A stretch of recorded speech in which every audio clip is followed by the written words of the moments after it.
Olá, meu nome é Maria Elisa Brant. Nós estamos começando o 41º seminário do Escritório de Evidências, uma área relativamente recente na Secretaria de Educação, que surgiu no início do ano passado, com o compromisso de aproximar os estudos científicos, pesquisas acadêmicas em educação, principalmente com foco na educação básica, da nossa rede e do público em geral. O Escritório de Evidências tem também a missão não só de disseminar o conteúdo, o conhecimento científico, como também de consolidar na secretaria a cultura de gestão por evidências, a ideia de que as evidências que os estudos e pesquisas trazem, que avaliam nossas políticas, avaliam nossas práticas, são fundamentais para a melhoria contínua das nossas políticas educacionais. Hoje nós vamos discutir a coordenação pedagógica nas escolas, o papel do coordenador e da coordenadora pedagógica. As nossas convidadas, assim, só uma ressalva, é importante sempre a gente dizer que esse espaço é um espaço livre, é um espaço de debate científico que obrigatoriamente tem que ser um espaço livre. Então, as opiniões manifestadas pelas pessoas que a gente traz aqui para debater não são necessariamente as opiniões da secretaria, mas a gente trabalha a partir da percepção, da concepção de que é necessária essa liberdade para o bom estudo científico, para o bom debate e para a melhoria das práticas. Então, sem mais delongas, eu vou apresentar as 3 palestrantes de hoje.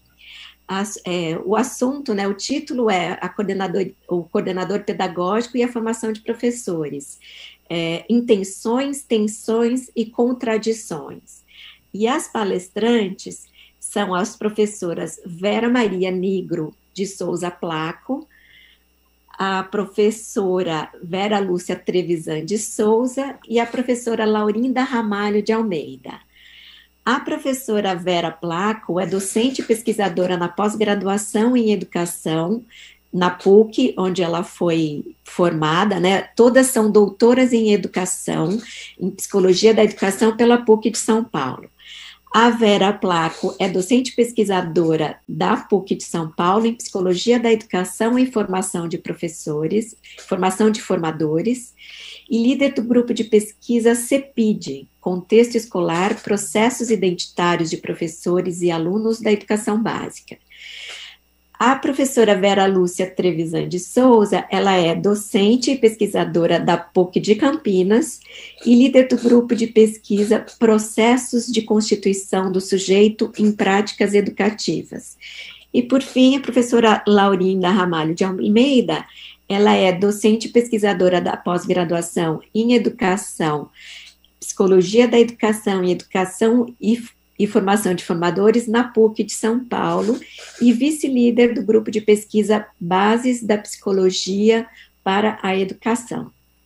Então, em nome do Escritório de Evidências e da Secretaria de Educação, eu queria agradecer a vocês todas terem aceito o nosso convite e vou dar a palavra para a professora Vera Placo, que vai iniciar a apresentação de hoje. Obrigada. Boa tarde a todos, é um prazer estar aqui com vocês hoje. Eu vou falar rapidamente. Nós vamos apresentar hoje, nós 3, um recorte de uma pesquisa que realizamos no período de 2010 e 2011 sobre a coordenação pedagógica e a formação de professores, com esse nome, Intenções, Tensões e Contradições. Eu gostaria que o Giovanni, por favor, projetasse a nossa prancha número 4, porque ali tem a indicação da referência bibliográfica, porque nós fizemos essa pesquisa junto com a Fundação Vitor Tivita e a Fundação Carlos Chagas. E até hoje tem lá a revista Estudos e Pesquisas Educacionais, volume 2, e essa é uma apresentação em que vocês têm todas as informações a respeito dessa pesquisa. O que nós queríamos só chamar a atenção é que esta foi uma pesquisa em duas fases. Uma fase quantitativa, em que mapeamos as ACPs do Brasil inteiro, suas funções, denominações, formas de ingresso, carreira e condições de trabalho, e uma fase qualitativa, em que duas questões básicas de pesquisa foram propostas: como se processam as relações de força entre atribuições e pertenças na identidade da CP, e que especificidade as representações do trabalho da CP assumem em sua constituição identitária. Algumas explicações mais detalhadas sobre a pesquisa vão ser apresentadas pela professora Laurinda Ramalho de Almeida. Por favor, Laurinda.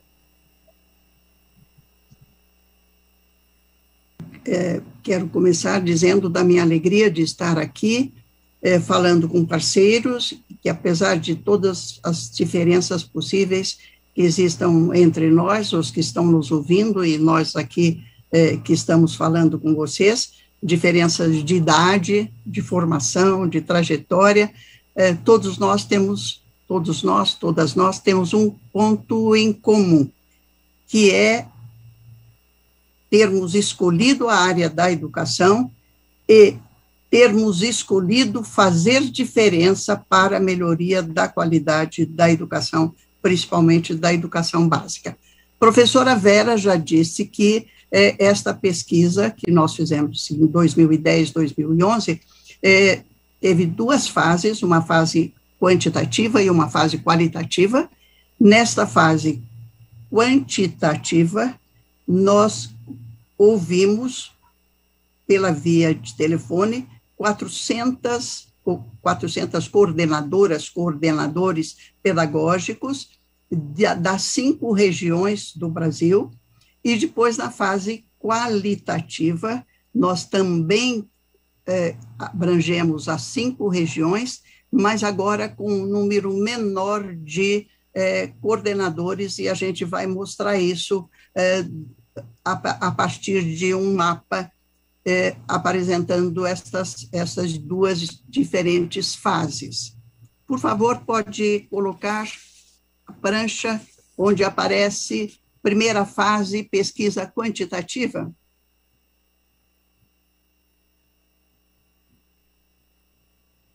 Como eu não estou vendo, ela está... Bom, então eu vou fazer eu vou olhar aqui para o meu mapinha concreto e que não está, porque eu não estou enxergando na tela. Mas, como disse, com muita propriedade, com muita tranquilidade a nossa operadora, por vezes a gente tem alguns obstáculos, mas nós na educação estamos acostumados a superá-los à conta deles. Nessa primeira fase quantitativa, nós conseguimos abranger 400 entrevistados das 5 regiões brasileiras em diferentes cidades.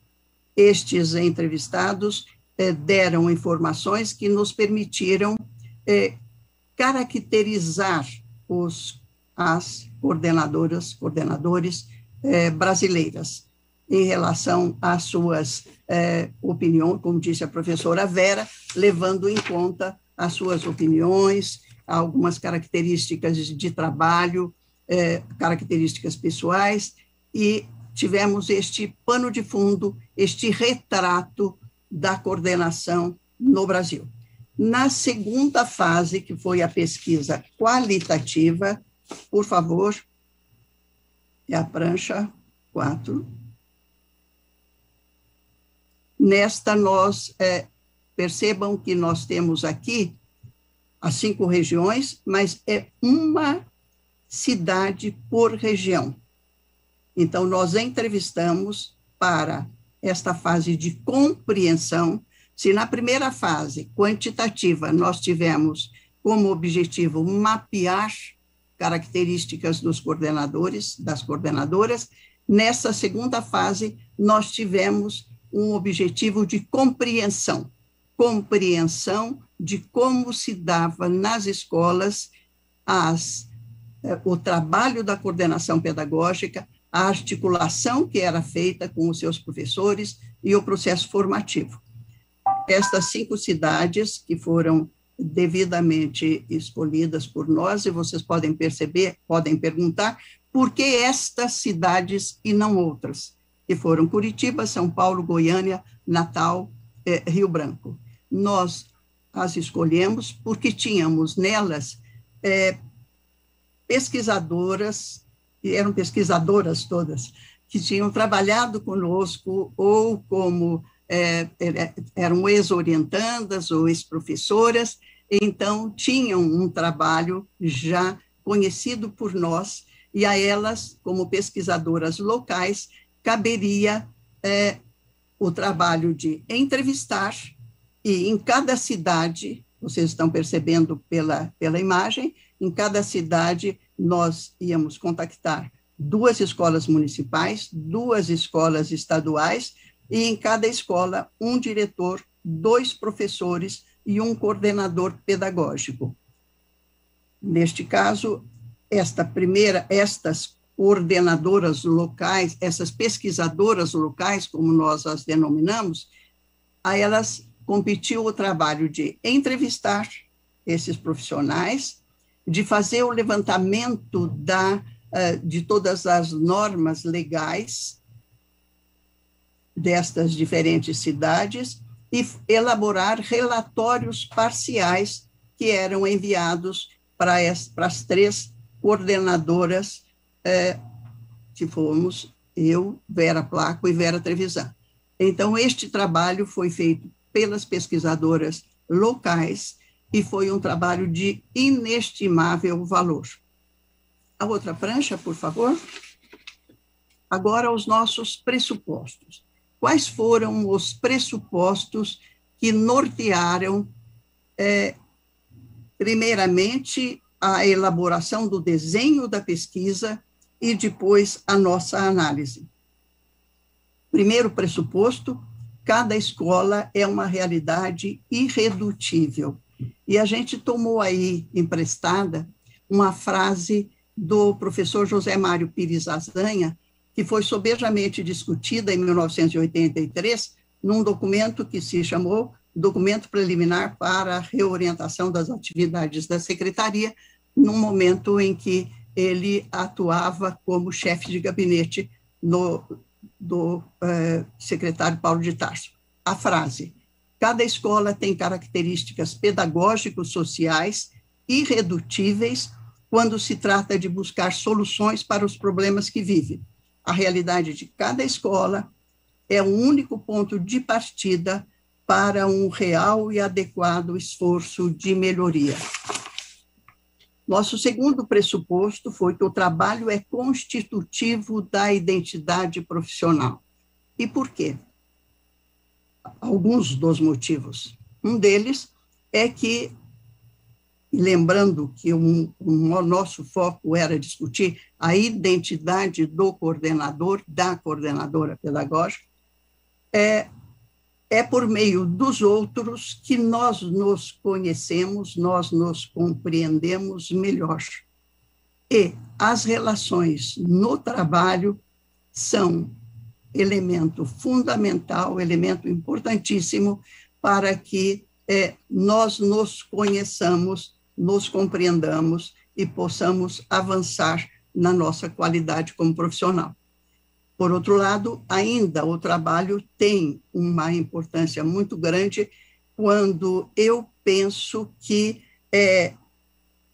pelo trabalho individual, e aí há uma frase muito bonita do Vallon, ele diz que o trabalho é uma atividade individual que garante a melhoria de todos.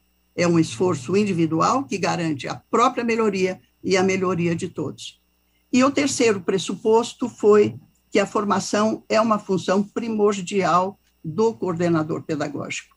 Isto é investir na formação continuada, e que nos parece sempre a função principal do coordenador pedagógico, é investir na melhoria da qualidade da educação.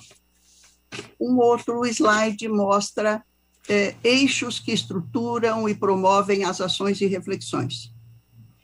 Temos discutido, nós três e muitas outras pessoas que têm trabalhado com isso, que o coordenador, a coordenadora pedagógica na escola, ela trabalha em 3 dimensões, numa dimensão articuladora, uma dimensão formadora e uma dimensão transformadora. É interessante que quando eu olhei este slide, eles deviam, os 3 círculos deviam ter o mesmo tamanho, até porque, para garantir a engrenagem, porque nós sempre dizemos, articular, formar, transformar, são engrenagens que precisam estar articuladas até para se movimentar. E, de repente, a gente botou uma transformação num círculo maior. Eu acho que, inconscientemente, era assim, o nosso desejo e realmente um trabalho de articulação e formação numa unidade de ação leve à transformação. Mas, na verdade, os 3 deviam ter igual tamanho, porque, na verdade, o que acontece é que existe uma prevalência. Em algum momento, a articulação ela é predominante, no outro momento é a formação, no outro momento é a transformação. Mas elas estão sempre trabalhando numa engrenagem.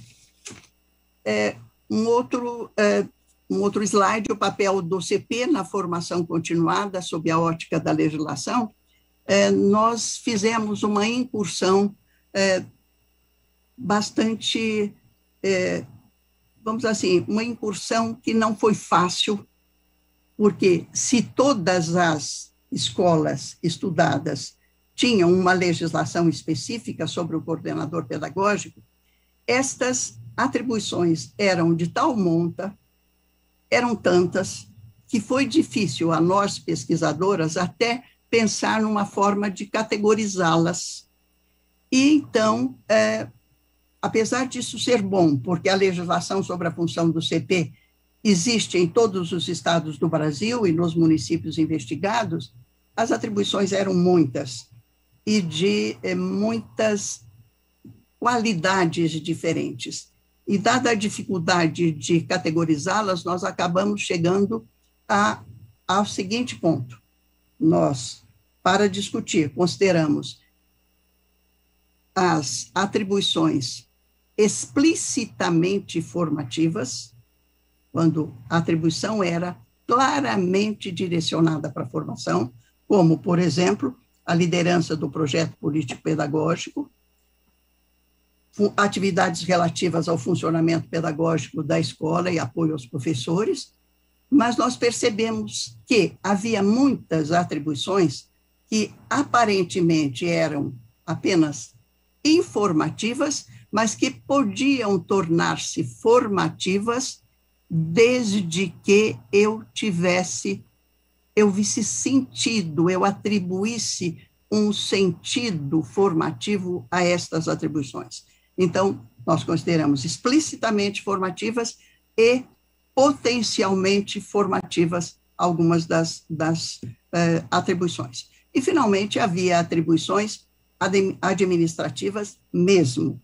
Então, esta foi a terceira categoria que consideramos. Eu acho que uma coisa importante aí a gente considerar é que a pergunta, por que nós fomos buscar essa discussão sobre a legislação de cada município e nos debruçarmos sobre estas atribuições? Porque nós aceitamos que o coordenador, a coordenadora, eles são sujeitos históricos e a configuração da sua função, ela é decorrente, em primeiro lugar, da estrutura legal, da estrutura de um sistema de ensino que estabelece diretrizes normativas que devem ser levadas em conta.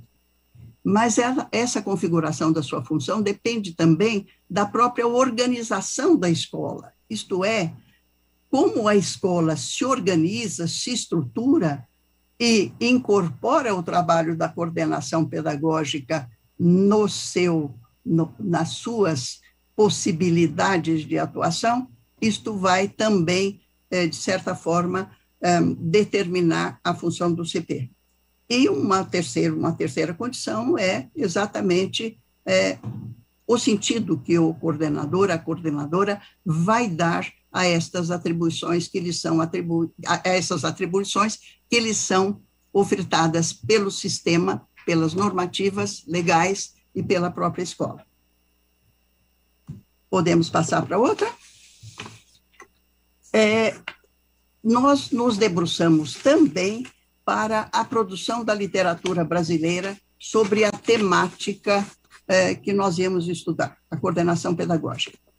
E eu queria só fazer um comentário. Vejam, nós fizemos a pesquisa em 2010, 2011. E tivemos, então, um interregno de 10 anos para este momento que estamos vivendo. E o que revelaram os textos naquele momento? Indefinição da função, falta de clareza sobre o CP e a formação continuada de professores, necessidade de um projeto de formação de professores que considere a especificidade de cada escola, que era um dos pressupostos nossos, saberes e competências específicas do CP, o que implica na formação do CP, e partindo do princípio de que esses textos todos discutiam que, se o ensino tem atribuições, tem características específicas, a coordenação pedagógica também tem características, tem saberes, tem especificidades que têm que ser levadas em conta e num processo formativo, o que não tem acontecido até então. E a necessidade de investir no trabalho coletivo e nas relações interpessoais, então isso aparecia muito fortemente nos textos que lemos naquela ocasião, e que a principal função do coordenador, da coordenadora, é a formação continuada dos seus professores. E se estes temas apareceram há 11 anos atrás, o que a leitura de novos textos, de novas teses, de novas dissertações, embora tenham aumentado numericamente, estes temas continuam recorrentes. Finalmente, um pouco do perfil dos coordenadores pedagógicos da rede pública, eu digo um pouco porque as características foram em maior número do que vamos apresentar aqui, mas nós pegamos só o foco do trabalho, até por considerarmos que o trabalho é fundamental para se discutir a questão da identidade do coordenador, da coordenadora, não é? Até porque o trabalho tem um valor que não é apenas decorrente da retribuição salarial, ele é decorrente de um valor simbólico do que o meu trabalho representa para o outro e representa para mim mesma. Então, pegamos só este item, trabalho, para discutir com vocês.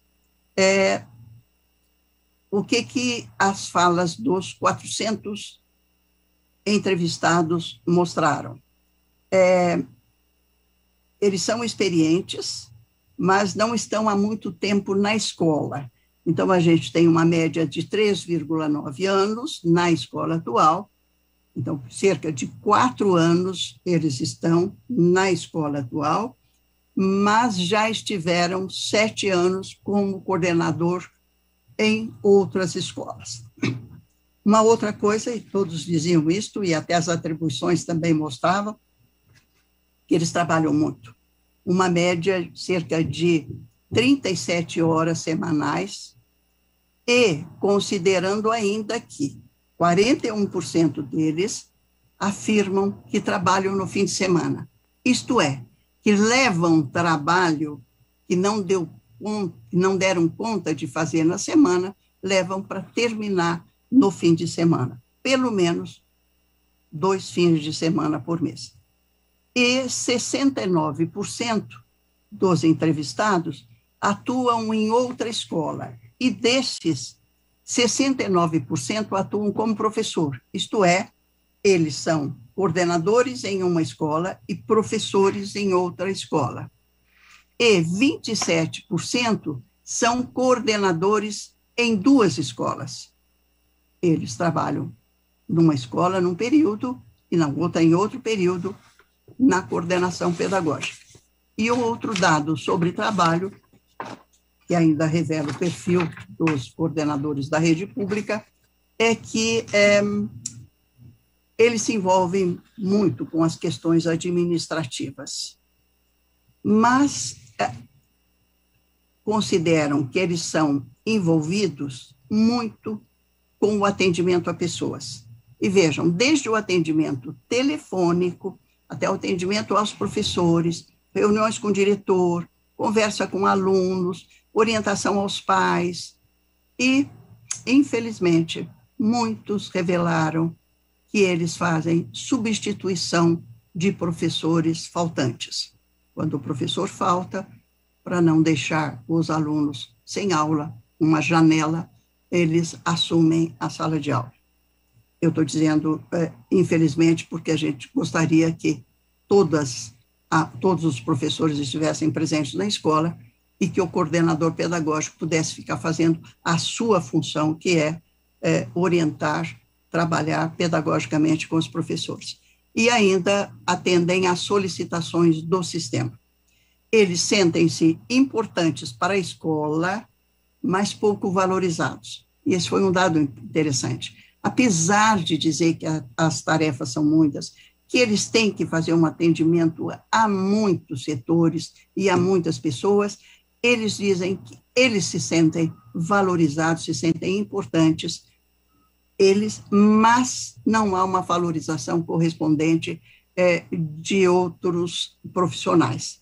Mas a valorização maior é percebida em relação à comunidade local, que isso tem sentido, quando a gente pensa que ele conversa com os alunos, orienta pais, então ele é valorizado pela comunidade local. E eles, na escola, se sentem respeitados, valorizados, principalmente pelos professores. E, mais um dado, eles consideram os pais ausentes e os alunos desinteressados, mas chamou-nos a atenção o fato de que eles fazem essa constatação, mas não indicam nenhuma estratégia que estão desenvolvendo para atender a esta questão levantada, tornar os pais mais atuantes na escola e os alunos mais interessados, que seria uma função do coordenador, da coordenadora pedagógica, a nosso ver. Perfeito. Antes de passar a palavra à professora Vera Trevisan, eu vou pedir para a produção colocar na tela o link para a interação. Nós estamos sendo assistidos pelo aplicativo do Centro de Mídia de São Paulo, que é usado pelos profissionais da rede, e também pelo canal do YouTube. Então, esse link que vocês estão vendo embaixo da tela, bit.ly/evidências 1203, você entra, por favor, nesse link, e também pelo chat do aplicativo, a pessoa pode fazer perguntas às palestrantes. Então, agora vou passar a palavra à professora Vera Trevisan, que vai continuar a apresentação. Obrigada. Bom, boa tarde a todos. Assim como a professora Laurinda, quero declarar minha satisfação em participar desse importante momento para falar de pesquisa sobre esse profissional fundamental na promoção da melhor qualificação da educação, sobretudo na educação básica. Eu vou compartilhar minha tela, que eu me sinto mais, como que eu vou dizer, eu me sinto melhor eu mesma organizando aqui a minha fala.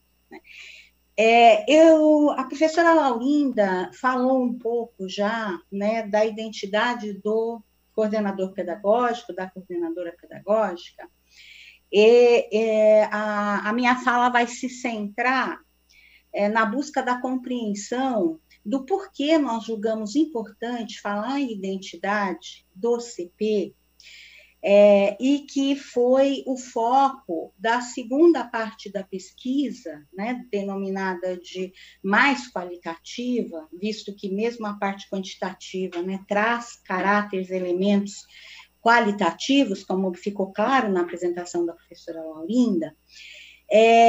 Por que a identidade profissional é importante? Né? Por que é relevante falar em identidade? Porque o modo como o sujeito se vê, ele organiza e direciona as suas ações. Então, nós buscamos responder à questão como o CP se vê e por que ele se vê dessa forma. Entendendo identidade como um processo constitutivo permanente que deriva das interações que o profissional estabelece no contexto em que ele atua. Como é que esse processo de constituição se dá? A professora Laurinda mencionou várias vezes a palavra atribuição. Então, ela diz, olha, quando no levantamento que fizemos, as atribuições legais, por exemplo, ao CP, são inúmeras. Olha, as atribuições que os CPs citaram no questionário, na parte quantitativa da pesquisa, são inúmeras, ao ponto de eles se identificarem como profissionais multitarefas. Então, o processo de constituição identitária, ele se dá na relação entre o que se diz ao profissional que ele é ou que ele deve ser e o que o profissional toma para si como responsabilidade sua, como tarefa sua, como função sua, ou seja, as pertenças que ele declara a essas atribuições, que ele deseja ser. Então, um rápido exemplo, se o diretor da escola coloca para o coordenador que ele o quer como seu grande apoiador na direção, o coordenador assume essa pertença, ele se vê, ele acha importante, ele se vê como apoiador do diretor, a tendência é que as ações do coordenador se direcionem a estas tarefas.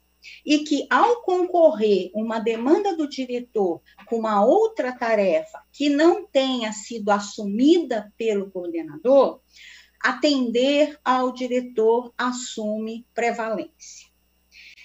Esse processo, ainda que o profissional não tenha consciência de que ele ocorra, ele é permanente, é um movimento permanente, que nós podemos entender como um movimento de identificação e não identificação, levando para o cotidiano numa compreensão bem simples. Olha, isso aqui quem deveria fazer é o CP. Olha, isso aqui é responsabilidade do CP. E o CP, não, isso aqui eles até podem achar que eu deveria fazer, mas eu não vou olhar para isso agora. Ou, nossa, eu preciso socorrer isso. Então, nessa dinâmica, a identidade do CP vai se constituindo como um processo eminentemente social que ocorre e decorre das interações de que ele toma parte. No caso, como bem precisou a professora Laurinda, no trabalho. Então, se nós estamos falando em identidade profissional, o lugar onde vamos olhar essa constituição identitária é no trabalho. É claro que o processo identitário, ele se constitui nas nossas vidas, né? E ele reporta a todos os papéis que nós desempenhamos, né? Como mãe, como irmã, como filha, mas neste caso, no caso da pesquisa, nós estamos interessados na identidade profissional. Então, vamos olhar o trabalho do CP, que ocorre no contexto da escola, mas que, para além da escola, inclui também as relações com o sistema, as relações com a comunidade e as relações com a sociedade. Então, não são só as atribuições feitas face a face, aquelas do pedido do diretor, da solicitação dos professores ou dos alunos, mas também do sistema de ensino, mas também da comunidade ou da sociedade. Há expectativas nestas instâncias em relação ao que o CP deve ser e ao que o CP deve fazer. Daí, né, cientes desse movimento de constituição, compreendendo a identidade como sendo constituída nessa relação de movimento permanente, é que vamos colocar as questões que deveríamos responder, que a professora Vera já apresentou, que dizem respeito às relações de força entre as atribuições e as pertenças. O que isso quer dizer? Nós queríamos compreender o que faz o CP desenvolver, se dedicar mais a uma determinada tarefa do que outras. Nós queríamos compreender isso.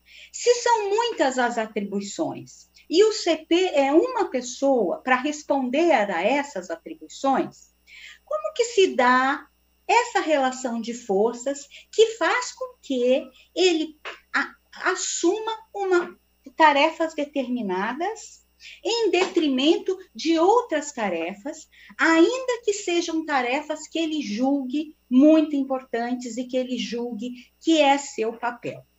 Veja, nós partimos do pressuposto de que a função primordial do CP é a formação de professores. Só que esse pressuposto não fomos nós que criamos ou nós que escolhemos. Naquele levantamento com os 400 CPs, eles falam que a formação de professores é tarefa do coordenador pedagógico e julgam que é muito importante esta tarefa. Os diretores que foram entrevistados também fazem essa afirmação e os professores também fazem essa afirmação.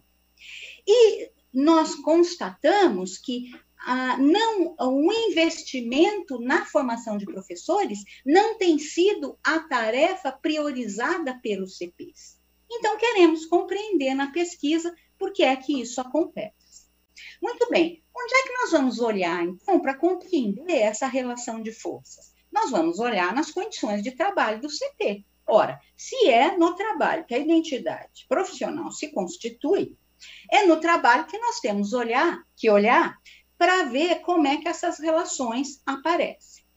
E aí, perguntado sobre as condições de trabalho, os CPs dizem, a maioria dos CPs diz que ela é boa, que elas são boas as condições, porque, por exemplo, elas trazem melhoria dos ganhos, oferecem crescimento pessoal e profissional. Então, eu devo me envolver com outras coisas, eu aprendo coisas para além do ensino-aprendizagem.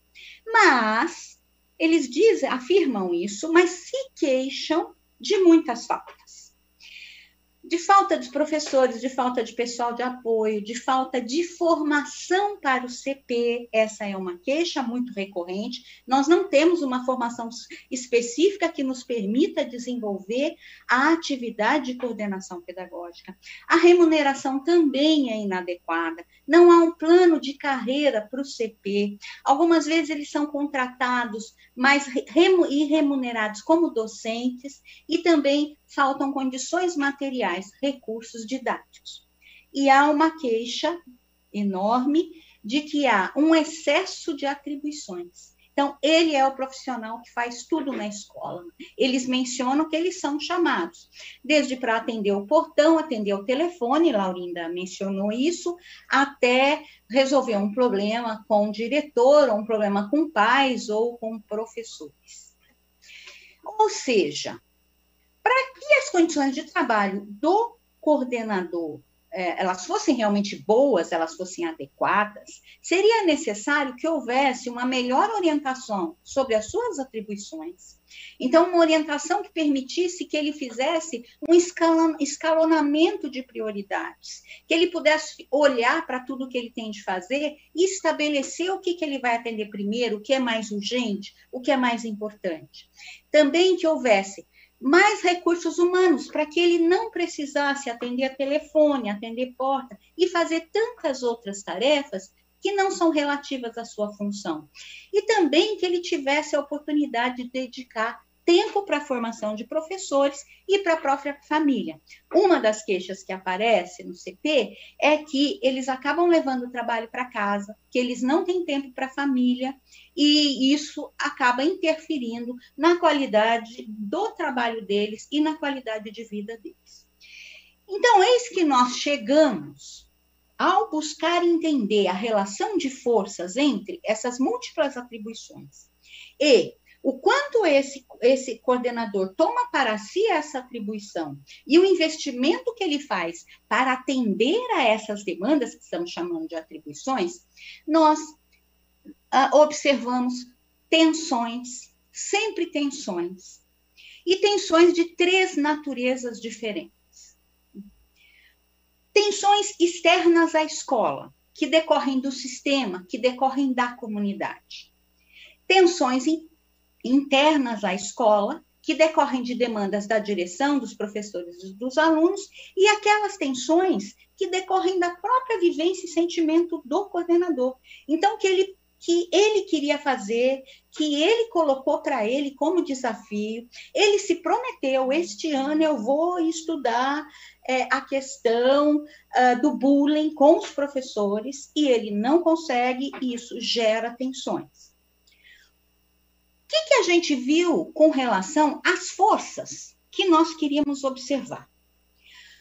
Quando a pressão é maior, quando o vínculo é maior, quando o poder é maior nas relações, a força é maior, a tensão é maior. Então, por exemplo, quando o sistema pede que a escola entregue uma lista com as notas dos alunos para amanhã, e o diretor chama o coordenador e diz, eu quero essa lista para amanhã, ele não tem como negociar, não, eu não vou entregar essa lista para amanhã, né? Ele tende, a força é muito maior. Então, a reunião de professores que eu ia fazer, aquela discussão sobre bullying lá, que eu ia fazer, ela vai ser adiada, porque agora eu vou parar tudo e eu vou atender isso aqui. Quando a demanda é do diretor, eu preciso de você, tá pegando fogo aqui, você tem de me ajudar? Eu vou deixar alguém tocando a discussão de texto aqui com os professores, ou eu vou pedir a alguém que converse com o aluno que eu tinha chamado, porque eu preciso atender. As tensões, que não são menores, mas as forças que são menores, são aquelas que emanam do próprio coordenador. E são justamente as tensões que mais o incomodam, que mais interferem no seu processo identitário, porque vão fazendo com que ele se sinta não um bom coordenador, porque é um coordenador que está sempre devendo, é um profissional que não dá conta, um profissional que se prometeu, que se dispôs a fazer, e ele não consegue fazer. Então, as forças, né? Quando a gente estuda identidade, a gente vê que quanto mais importante for o outro para mim, mais eu tendo a atender às suas demandas. Então, mais eu tendo a declarar pertenças às atribuições que ele me dá, que ele me coloca. E aí, pensamos um pouco, a professora Vera vai falar disso, e eu vou bem rapidamente aqui colocar, né? O que ajudaria o coordenador? Que subsídios, né, poderia ajudar o coordenador a lidar com essas tensões, né, que eu acabei de colocar, né? Ele precisaria ter mais conhecimento, um conhecimento mais aprofundado, mais clareza sobre qual é a proposta de trabalho da escola, qual é a realidade da comunidade escolar, ter conhecimento de informática para poder lançar mão desse recurso, para se comunicar, para propor atividades, propor ações, ter domínio de fundamentos dos aspectos psicológicos dos alunos, como é que eles se desenvolvem, como é que eles pensam, por que o adolescente se comporta desse modo, conhecer melhor o comportamento, as demandas das famílias e também dos professores, né? As questões afetivas dos professores, as expectativas dos professores, podendo criar espaços outros para além dessa dinâmica cotidiana. E também conhecer melhor como se processam as relações humanas, né? Aqui, até para pensar políticas de formação para esse profissional. Acho que a professora Vera Placo vai falar um pouquinho.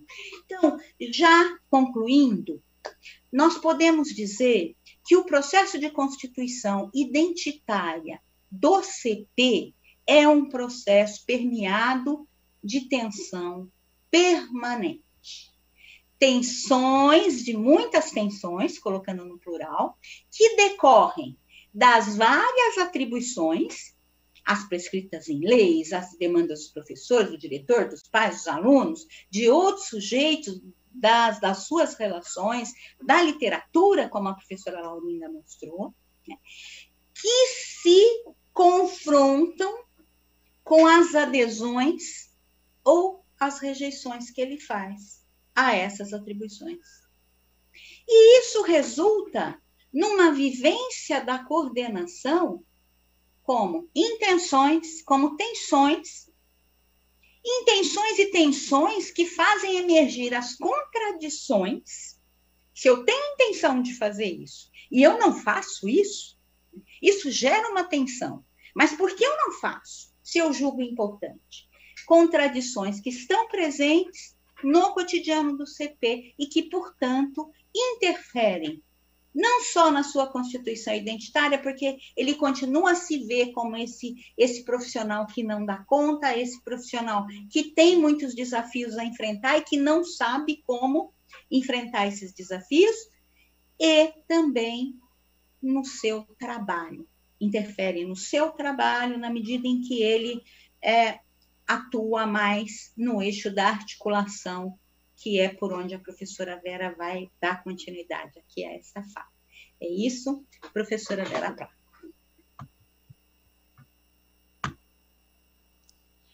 Bom, eu vou pedir ao Giovanni que passe as minhas projeções a partir da prancha 25, e eu queria já cumprimentar todo mundo, embora já tenha cumprimentado no começo, e dizer que a fala das minhas colegas prepara o ambiente para aquilo que se constitui algumas conclusões da nossa pesquisa e, principalmente, aquilo que nos conduz ao momento atual, às relações com o momento atual. A próxima, por favor. Só lembrando, né, quando a Laurinda apresentou, dizer que os eixos que estruturam e promovem as ações e reflexões do coordenador seriam articulação, formação e transformação, e que elas deveriam funcionar engrenadamente, isto é, de uma maneira articulada, de uma maneira, vou pôr entre aspas, harmônica.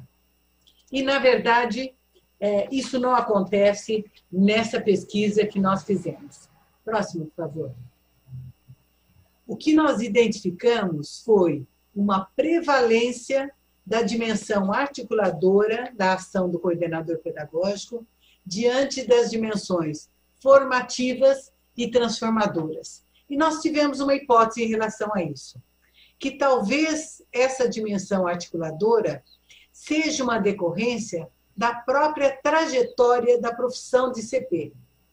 Desde os seus primórdios, desde a sua implementação, foi essa expectativa que a escola colocou sobre, expectativa que acaba sendo uma atribuição, não é?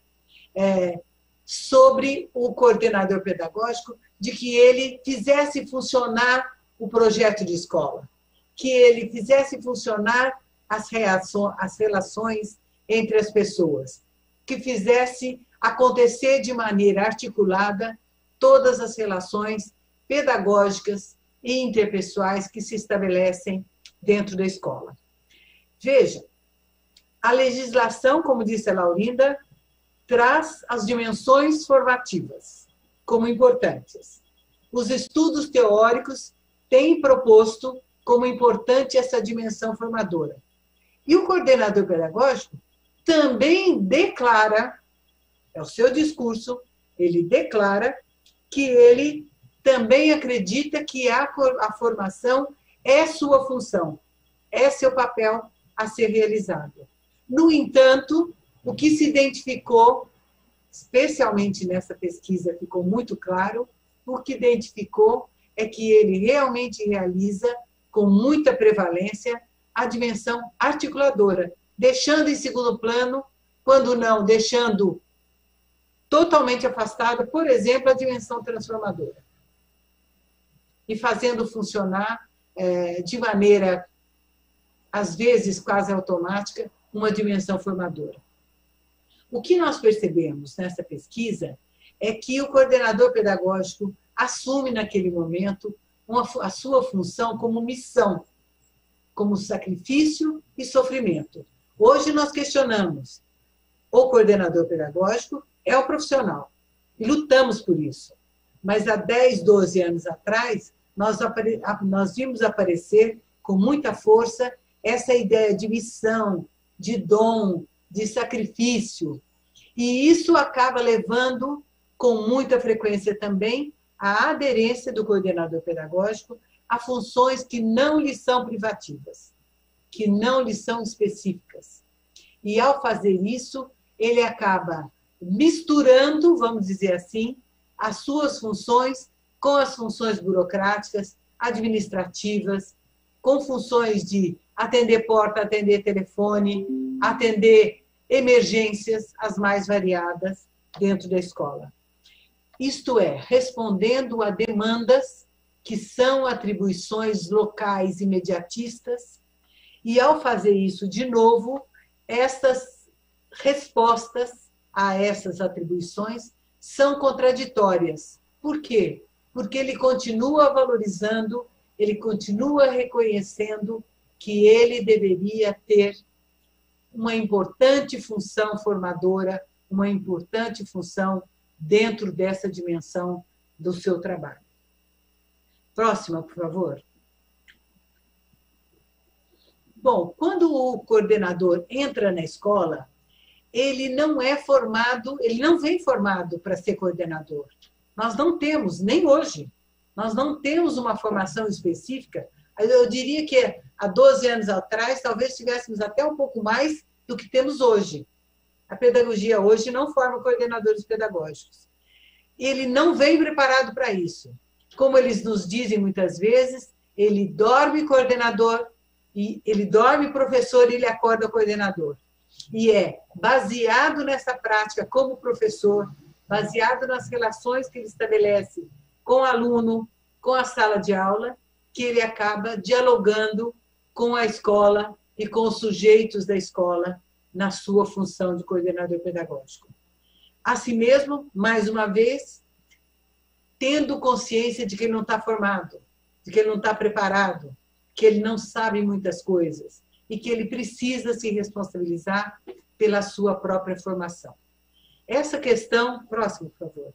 Essa questão da autoformação aparece fortemente quando ele... A próxima, por favor. Quando ele procura se especializar e se aprofundar, conhecendo melhor seu aluno, conhecendo melhor, por exemplo, dados estatísticos que lhes permitam ler e interpretar os dados de IDEB, conhecer melhor teorias e entender como essas teorias se relacionam com a prática. O coordenador, naquele momento da pesquisa, nos diz com muita força que é muito importante para ele a relação que ele estabelece com outros coordenadores, porque ele aprende muito com esses sujeitos que sofrem, entre aspas, com ele a mesma angústia, as mesmas preocupações. Continuando, por favor. Na formação continuada, é muito importante o que o coordenador pedagógico valoriza como prática e experiência profissional dele mesmo e dos professores. Ele recorre muito à sua experiência profissional, ele recorre muito às experiências dos professores para fazer a formação. E, ao fazer isso, ele declara indiretamente aquilo que nós esperávamos que ele declarasse, que há um potencial formativo nas ações de formação, que há um potencial articulador na medida em que ele consegue mobilizar relações, mobilizar parcerias, mobilizar um trabalho integrado e coletivo, o que possibilita um potencial transformador desse seu trabalho. Continuando, por favor. Eu estou indo rápido porque quero ficar dentro do meu tempo. O que eu entendo que ficou claro nesse nosso trabalho foi que os profissionais coordenadores pedagógicos reconhecem a sua responsabilidade como formadores, mas há uma interpretação sobre formação que nos passa naquilo que ele entende como formação. Com frequência, ele diz que formar implica ou envolve leitura e discussão de textos teóricos, ou palestras de especialistas, ou cursos oferecidos também por esses especialistas. Então, quando ele faz isso, eu diria, ele enxerga a sua responsabilidade de uma maneira limitada, e daí é muito frequente ele identificar que ele não está fazendo nada.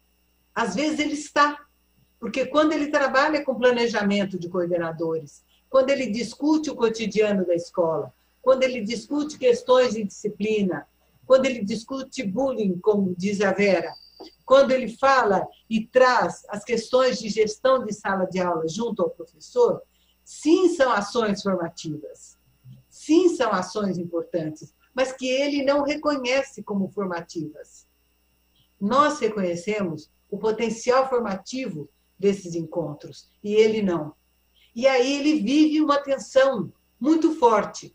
Se a minha função é formar, e se eu não dou conta de formar, qual é a minha identidade profissional? Quem sou eu, coordenador pedagógico, que tinha que formar e não formo? Tá?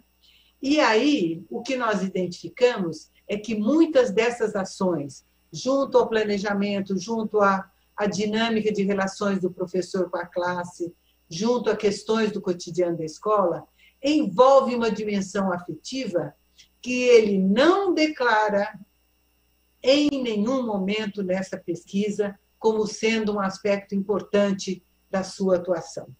E isso é muito importante de nós considerarmos, porque a dimensão afetiva está presente e faz parte dessa dimensão que ele chama de articuladora. Então, a articulação para ele é muito mais, vou usar de novo uma palavra que eu tenho muito medo, que é muito mais harmonizar relações do que, na verdade, permitir o confronto, permitir a autocompreensão e permitir, portanto, o desenvolvimento dessas pessoas que estão envolvidas nos processos pedagógicos e cognitivos e afetivos da escola.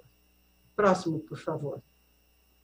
Chegamos à escola atual, né? Vejam, a Vera já falou, o coordenador pedagógico não tem formação específica para ser formador, ele não entra com essa formação, e no processo em que ele está exercendo a coordenação pedagógica, as formações que ele recebe também não são específicas, além de o tempo que ele tem, o espaço que ele tem, acabar sendo, muitas vezes, atropelado pelas urgências, pelas demandas, pelos excessos de atribuições que ele recebe. A formação oferecida, ela existe, né? Nós diríamos até que as mudanças na legislação, nesses últimos anos, têm permitido, têm oferecido formações específicas, mas essas formações, muitas vezes, são na direção de cursos ou formações que ele deva replicar para os professores, e não alguma coisa que seja para o desenvolvimento da própria identidade profissional dele, ou para o próprio desempenho da função dele. Então, quando ele recebe, às vezes, formação, é aquela que envolve leitura de textos teóricos, nem sempre acompanhada da devida reflexão, do devido debate, que isso sim é formação, mas texto em si, sozinho, não dá conta. Tá? sabemos disso, todos nós que já vivemos formação e dissemos, os professores gostaram muito do curso que eu ofereci. Por que a prática não muda? Porque nós falamos teoricamente. Nós não trouxemos para a realidade da escola.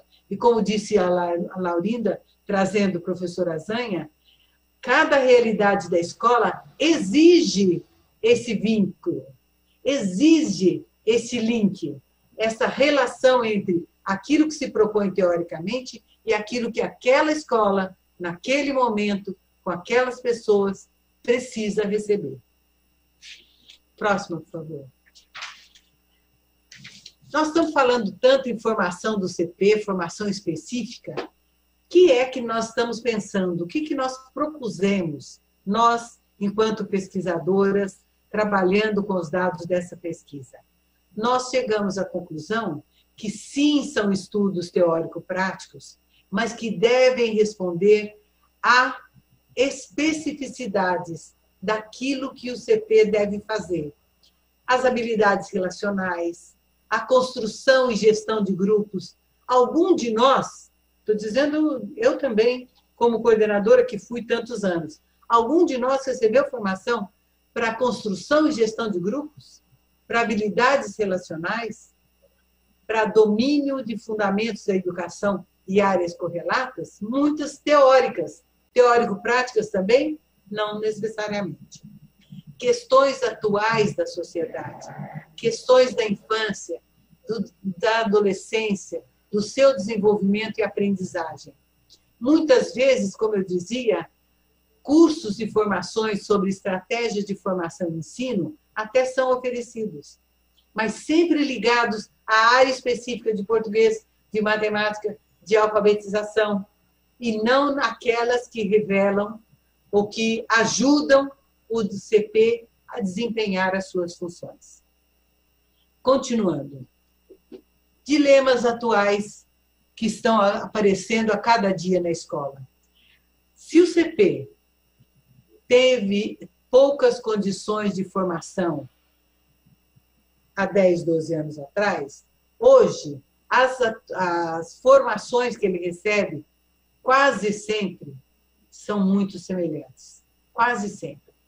Algumas são ótimas, né? Algumas são cuidadas, mas algumas repetem aquelas situações em que ele está desligado, desvinculado das especificidades da sua função.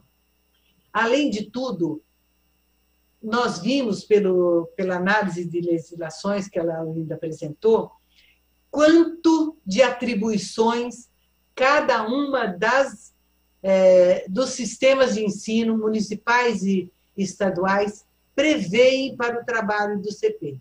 12, 24, 35 atribuições. Formadoras, formativas, potencialmente formativas, administrativas.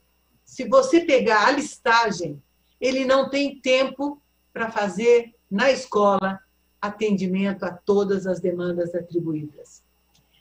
Com as mudanças de legislação, novos profissionais apareceram.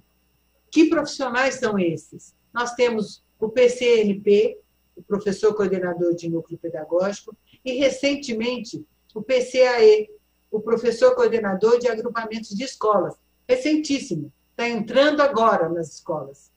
Que formação têm essas pessoas para realizar formação de coordenadores que vão trabalhar com professores na escola? Eu diria, faltam muitos aspectos e cuidados para isso. Nós trabalhamos, Laurinda e eu, num curso de formação de formadores. É um mestrado profissional. E a nossa preocupação na proposição desse curso foi exatamente essa. Quem forma o formador? Gente, e volta um passo atrás. Quem forma o formador? Nós formamos formadores que vão formar outros formadores, que vão formar coordenadores, que vão formar professores. E esse é um cuidado que a gente precisa ter com essa formação. Agora, atualmente, novas demandas, novas necessidades, estão aparecendo e nós precisamos cuidar delas.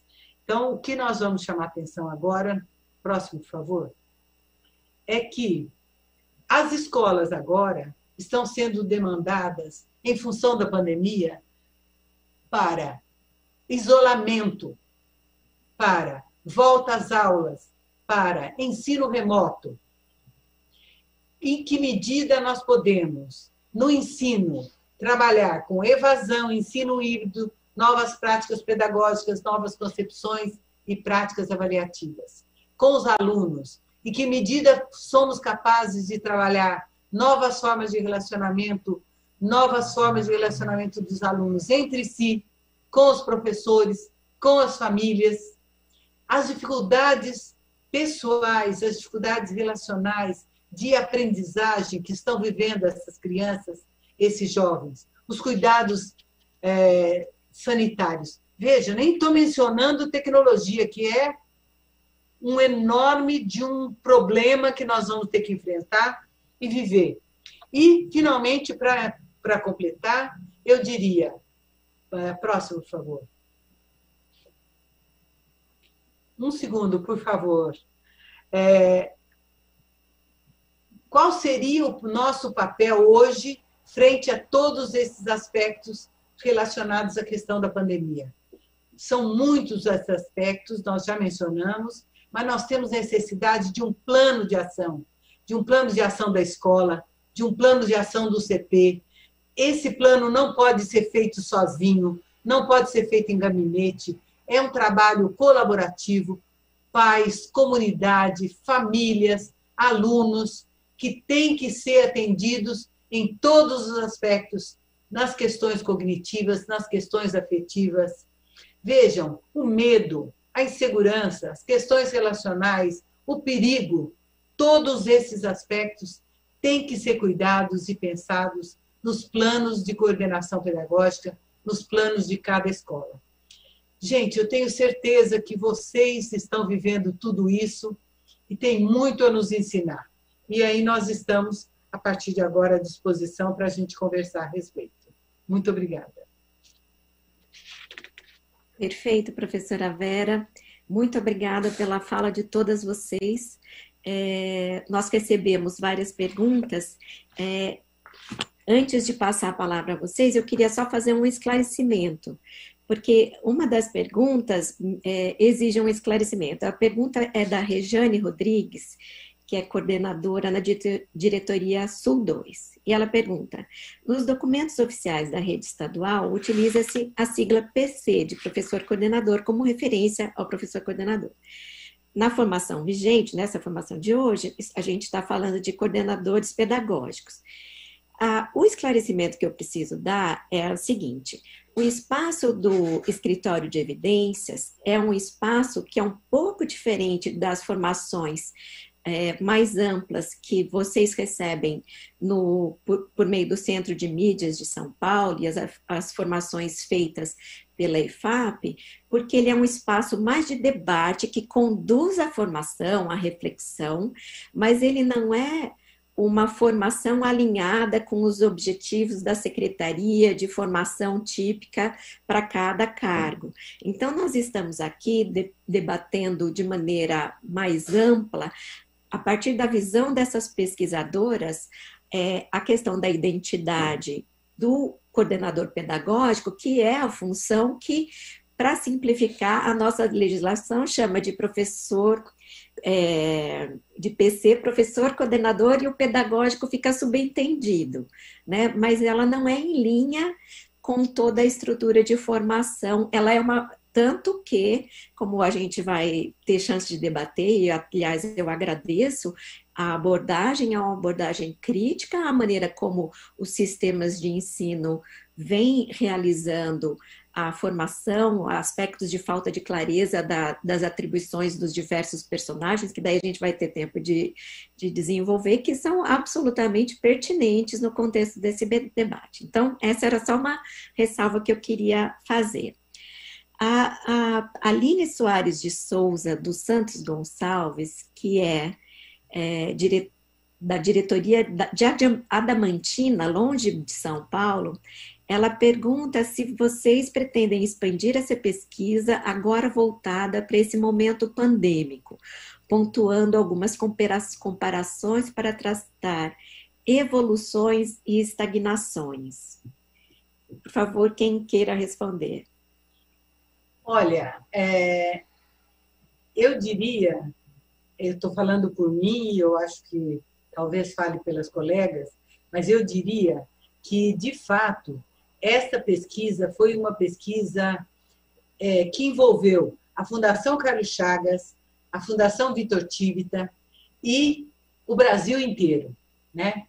Então, é um âmbito tão grande de pesquisa que, em geral, pesquisadores independentes ou grupos de pesquisa limitados, eu diria, não dão conta de fazer alguma coisa do mesmo tamanho. Por outro lado,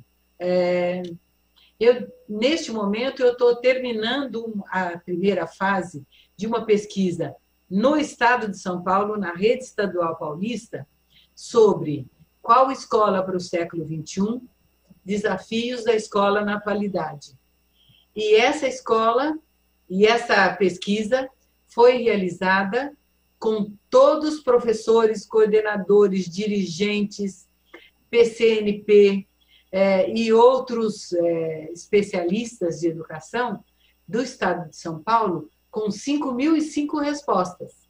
Então, nós temos, nesse momento, um grande número de dados sobre professores, mas não necessariamente só sobre coordenadores, né? Então, não sei se as colegas teriam visão agora de fazer uma pesquisa comparativa, que seria, sim, muito interessante, mas não sei se a gente dá conta. Eu acho que não, né? Como você disse, não uma pesquisa desse tamanho, né, Vera? Mas eu queria lembrar, como bem diz Maria Elisa, né, que esse debate é um debate que ocorre no âmbito da pesquisa, né, da produção de conhecimento e que relações a gente pode fazer com esses conhecimentos para iluminar as nossas ações e até pensar políticas públicas, né? Que a pandemia, o isolamento social é um fenômeno muito recente.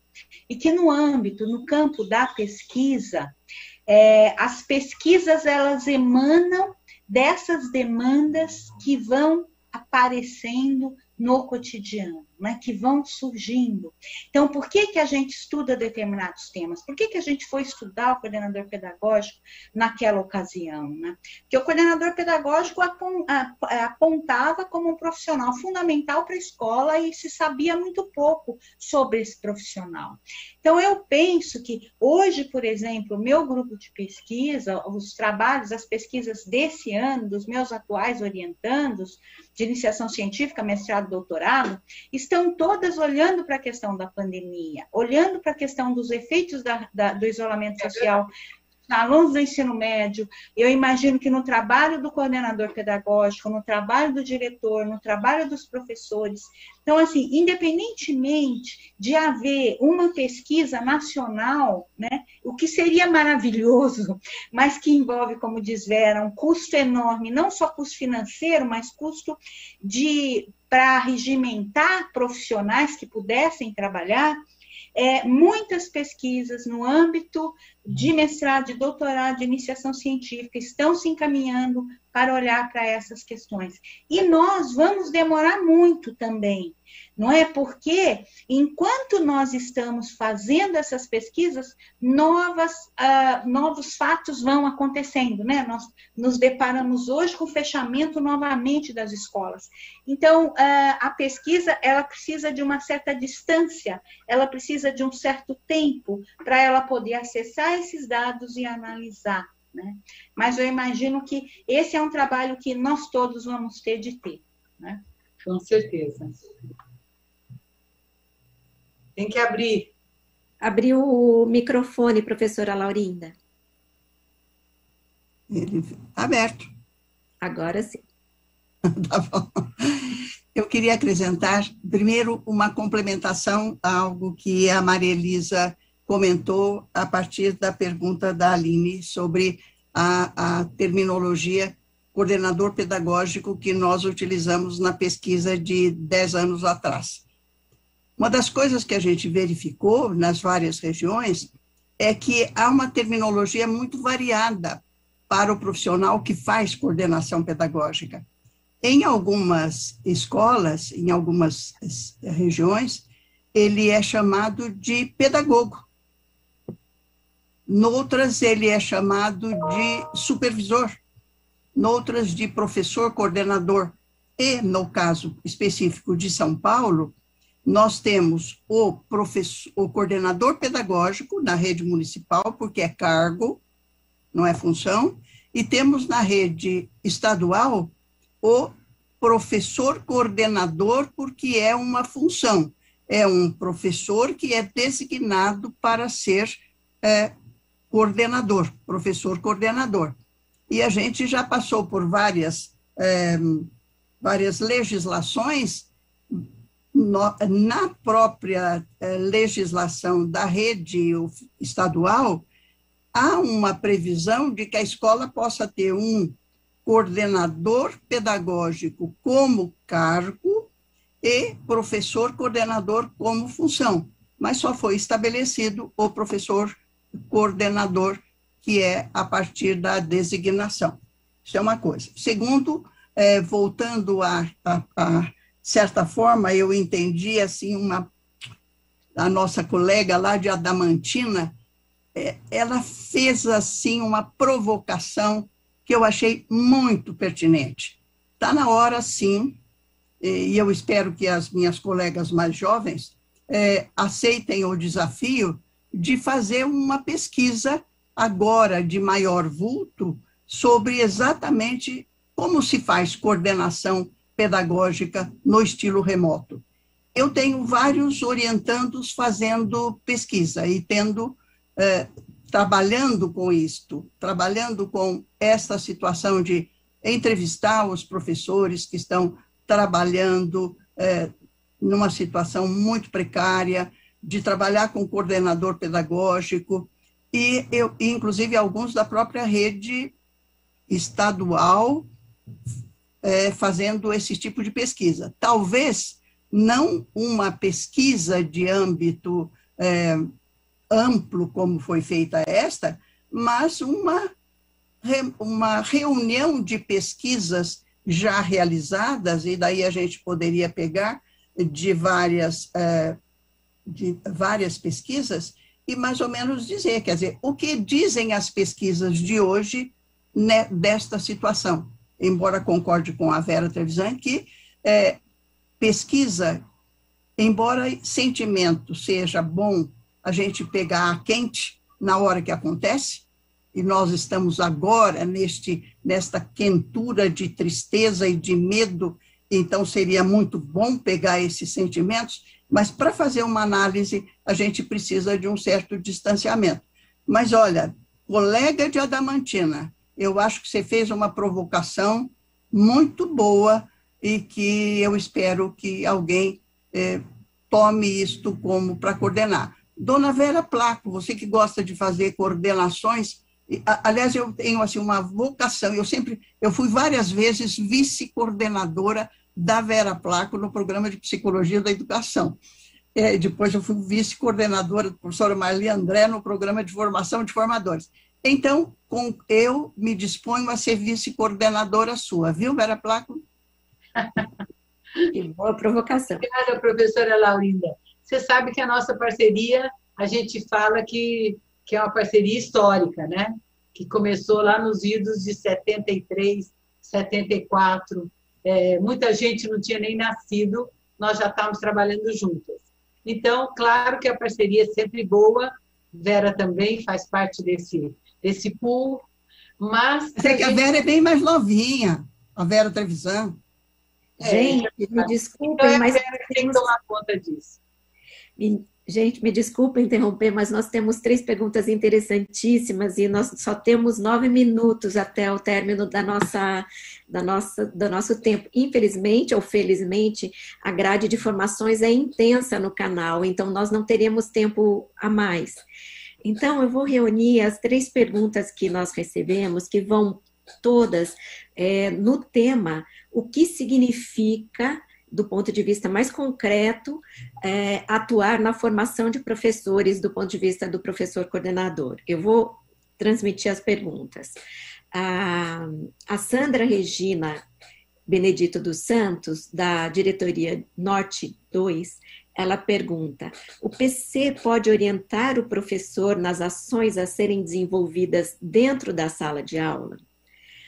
Segunda pergunta, a Paula Camargo, que é da Escola Geraldina Coelho Monteiro, da diretoria de São José dos Campos. Ela diz: iniciei esse ano como coordenadora, gostaria de saber sobre essas formações que deveremos trabalhar. Como a gente define temas por área? O que exatamente seria o trabalho do coordenador? E, por fim, a pergunta da Sheila. A Sheila é da Leste 4, ela parabeniza o trabalho por tantos esclarecimentos e pergunta: minha dúvida é em relação a formações e desdobramentos nas ATPCs, porque no caso de São Paulo houve um fortalecimento das ATPCs com as pautas sendo orientadas centralizadamente, né, pela secretaria e também juntamente com a EFAP. Cabe ao professor coordenador gerir as atividades com os docentes ou formar? Então, gente, eu acho que só vai dar para uma ou duas falarem, não teremos tempo para as três. Quem vai? Eu posso comentar rapidamente o seguinte. Comentar. Pode falar. Não, eu só ia lembrar o seguinte, que existe falando especificamente das ações de ATPC, quando você pergunta como é que é o desdobramento das ATPC, eu acho que uma das coisas que a gente comentou, e muito rapidamente, levando em conta que cada escola tem uma realidade concreta e irredutível, é que este desdobramento, ele deve ser feito em função da realidade da escola. Quer dizer, eu recebo as orientações das instâncias superiores, mas eu vou fazer a adaptação, a adequação em função da realidade da minha escola. Prontinho, Vera Trevisan, desculpa. Não, na direção do que você falou, Laurinda, eu acho que até dá para a Vera falar também. Eu acho que é isso, é você levantar como coordenador o que a sua escola precisa, o que os seus professores precisam, e conversar com os professores para identificar quais são as demandas, quais são as necessidades. E a partir daí você definir o que é formação. Você definir um plano de formação, o que você vai fazer, o que você vai levar para o espaço de formação, que discussões você vai fazer, como é que o professor vai participar, no oferecimento também de ideias, de temas, mas partir disso, né? Então, construir junto, colaborativamente, visando a atender as demandas que a escola tem, né? Acho que esse seria um caminho. Vera? Eu acho que só para completar, eu diria assim, quando você define um tema junto com o professor, você precisa sempre lembrar que é a experiência dele, as necessidades dele, sim, mas a experiência dele precisa ser levada em conta. Então, mesmo que eu leve fundamentos teóricos para suportar, vamos dizer, para dar suporte à minha discussão, se eu não relacionar aquilo com o concreto da sala de aula, com o concreto da realidade do professor, ele não vai compreender, ele não vai mudar. Ele não vai absorver aquilo, interiorizar aquilo e transformar aquelas práticas que estão sendo sugeridas como parte da sua própria identidade profissional também. Eu acho que a fala da Vera responde também à colocação da Sandra Regina, quando ela pergunta que eu posso orientar o professor para o que ele vai fazer dentro da sala de aula? Claro.